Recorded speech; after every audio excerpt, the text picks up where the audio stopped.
Hello everyone, welcome back to another video. Alright, so in this video I'm going to be talking about the Jhin versus Draven matchup. This is a tough matchup for Jhin, but I'll walk you through it step by step. Alright, so the first thing you want to do in lane is you want to give Draven respect. Draven is a very high damage early game champion. And Jhin, while being sort of the same way, is slightly less damage than Draven, because Jhin relies more on his fourth shot, whereas Draven relies on catching his axes to make the bonus damage keep coming. So having this in mind, you want to have Draven come aggressive on you and ask your support to play support like a Raka or a Thresh, or someone who can bail you out of bad situations. For example, I'm against the poke lane, which is not a very great lane for me, because having a Draven, one of Jhin's counters, plus a Karma, who can just poke me down and let Draven do like one or two auto attacks to finish me off, this could be bad if I don't play this properly. But what you gotta do is you gotta let them push you under tower so that you have enough space for Draven to run around and sort of attempt to poke you, but never give him enough room to be able to poke you down super hard. Just control the wave and try and make sure not to engage on Draven. Wait for him to engage on you, because knowing most Draven players, they will engage on you multiple times over and over again until they end up dying. So that's how you can abuse the Draven mindset sort of, and use this to your advantage in lane to help win it. So one thing you want to keep in mind in this lane is you don't want a fourth shot poke. Most other lanes you would want to get the extra damage, but Draven will trade back too much damage and will end up killing you if you sort of misposition yourself by using your fourth shot. So for example, in this lane, I'm fourth shotting minions right away and not holding it. I'll hold it at some times when the Karma gets low or when the Draven gets low and I feel we can get a kill, but never when they're full HP. I'll wait for them to tire themselves out, sort of. You see, I went for a poke there on Draven, which is bad because I could have been out-traded, but Draven just wasn't paying attention. So you can go for pokes like that, but I wouldn't recommend it, especially if you're starting off with Jhin. You're going to want to play it a little bit more safer than I am and focus more on positioning yourself farther away from Draven and using your W to poke him or follow up on a CC from your support. So as you can see here, Thresh lands a hook onto Karma. So I follow up quickly with the W and use my auto attacks onto Karma into a sort of lower HP. Draven makes a mistake here by flashing, so I flash forward to kill him, but Karma shields. So I don't think I'll be able to get him. So I turn onto Karma, fourth shot her, land a W onto her. Thresh misses a hook, but it's a zoning hook, and we end up killing the Karma here. I want to go for Draven, but he's too far away and uses his stand aside to stop me from following up onto him. You want to keep doing this until you get a gank from your jungler. For example here, I'm getting ganked by the enemy jungler and my Rengar is coming. Thresh stops the Jax from jumping onto me, which kills him but saves me. Rengar is a bit scared here, and so am I. It's a 3v2 and I don't think we can take it, especially when they have the man up advantage and they have a Draven. So I'm back into lane here, doing the same regular thing after that failed gank. Unfortunately, with the gank we weren't able to get anything, but Thresh lands another hook, and this is how I start snowballing. Right now at this point, I'm not too afraid of Draven, because even though he does a lot of damage, I can still out DPS him because of the 2 kills that I have right now. I have items on him, and this is what you want to do with Jhin. You want to back more often than you would regularly with another AD carry, so you can get your power spike faster. When against the Draven, you always want to get your power spike as fast as you can. Otherwise, he will outscale you in the late game, and he is a hyper carry, so he will out DPS you. Unfortunately, this is the downside of playing Jhin into Draven. Alright, so this gank right here is a good example of what ganks you want to follow up on as Jhin. So I start here by following up on Quinn damage with my W, and then I turn it into an ultimate, and I try and land shots onto the Draven, but Karma just blocks me, which is unfortunate. Alright, so this here is an example of a positional error that I took advantage of with Draven. So he walks into that small corner and Thresh auto attacks him, making it easy for me to Q4th shot him. Draven thinks he has my Thresh, but he walks into one of my traps. which is why it's a good thing to place traps in lane. Plus it also slows Karma, which makes me able to get the next kill with Rengar's help. Alright, so here we're getting into the mid-game phase.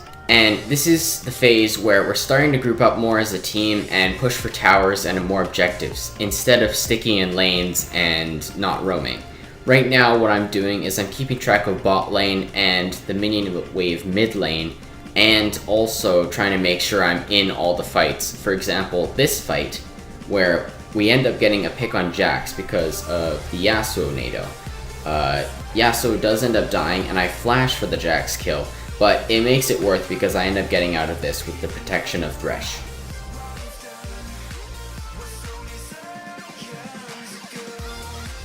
Alright, so in this mid game, the enemy team is starting to group up better than my team. So what I do to be able to push them off the tower is I will ult and zone them away from the tower.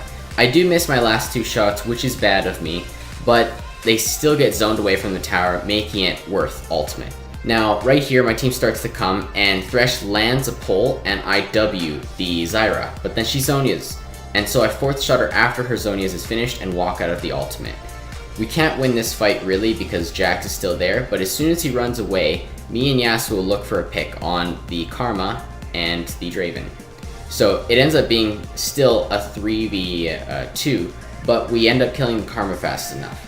Now, Yasuo goes in for a dive, being a little bit too greedy, and ends up dying.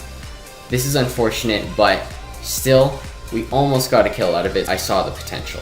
So this here is a good example of a good mid-game fight. So here, Yasuo goes in to put the mark onto Karma. I use my W to stun and root, and we look like we're not going to get a kill out here, but I have ultimate, and I snipe the Karma and finish off the Draven with my 4th shot. This is again what you want to do because you want to make sure the Draven is never ahead of you. This is how you win the matchup throughout the whole game. Alright, so now we're starting to get into more heavy 5-on-5 team fights. So what you want to do in these is you want to wait for your team to engage and then follow up with a W. And as soon as they start getting low, walk in for auto attacks. This is how I end up finishing off the Nautilus, and we get I think it is a 2-for-1 trade right here. Now we look on to focusing a tower. Again, continuing your goal of staying a step ahead of Draven to be able to win the game faster so he doesn't hit his power spike, or point where he outscales you. Again, this is the same thing, waiting for Thresh to land a pull, then walking in for auto attacks, while also following up first of all with your W. We're able to finish off the Jax here, or the Draven, because of the Rengar. Now, I miss all my bullets because I didn't have enough map awareness to realize where he went, which is one thing you want to keep in mind. You want to have good map awareness as Jhin when you're preparing to ult. The next thing you sort of want to pay attention to or keep track of for your jungler, if they're not already doing this, is dragons. Now, we get a dragon here. I missed the W after Thresh follows up, which means we have to back off. But we did get an even trade because we end up getting an Infernal Dragon.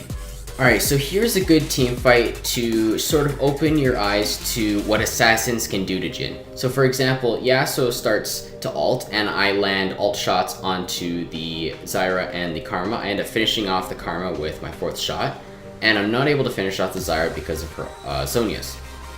Now here, we look in for the re-engage and hopefully kill Zyra with that bouncing Q. I didn't though.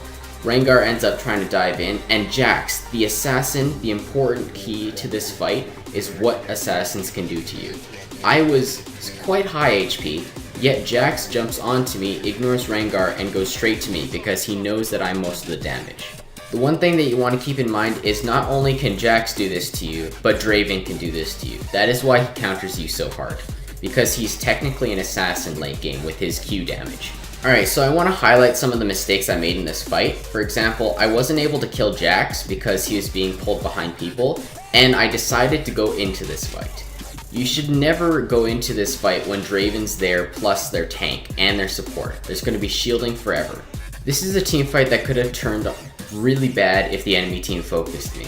So here I try and bail out Yasuo from the ultimate death that he's going to end up facing because of the Nautilus CC. I get Nautilus ulted, which you want to run away from and far away from the enemy team as possible.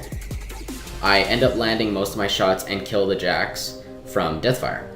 My mistake here is going in and trying to save Rengar. It wastes my time when I could be pushing another wave to get ahead of Draven again.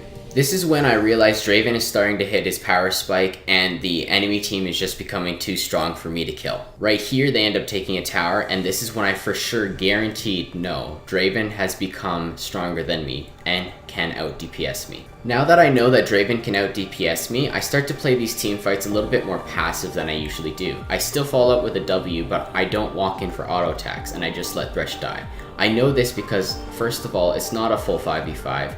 And my team is somewhere else, like Yasuo's on the side there, and Quinn is somewhere else on the map. I have no idea where she is. But our Rengar building tank is not good because we do need tanks in this team comp, but we do need someone to be able to one-shot Draven for me. Alright, so in this fight, we end up contesting the Elder Dragon. And this sort of determines the enemy team's fate in a way, because this is one of the team fights that determines who is going to be ahead and who is going to win the game. That's what ends up happening at these late game fights, and why it's so important as a Jhin to stay far back and use your ultimate.